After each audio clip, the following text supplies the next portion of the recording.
So here's another function, a little bit of an additional step to ones we've done before. So into our g of x, we're going to do 6 minus 5 times 2. I'm going to put the 2 in for the x right there.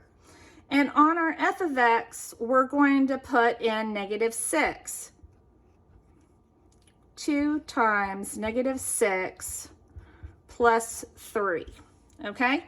Now, if we remember our order of operations, we need to do our multiplication first. So we have 2 times negative 6 is negative 12 plus 3.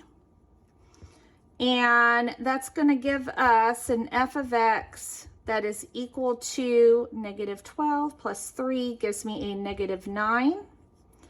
And then we're going to do our multiplication here. Negative 5 times 2 gives me 6 minus 10, which gives me g of x that is equal to negative 4.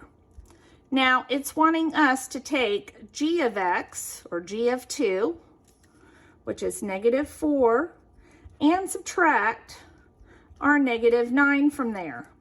Now, a negative negative gives me a positive. So we have 4 plus 9, right? Because this is like negative 1 times negative 9, or it just flips the sign on the inside. And negative 4 plus 9 gives me 5. And that's my answer.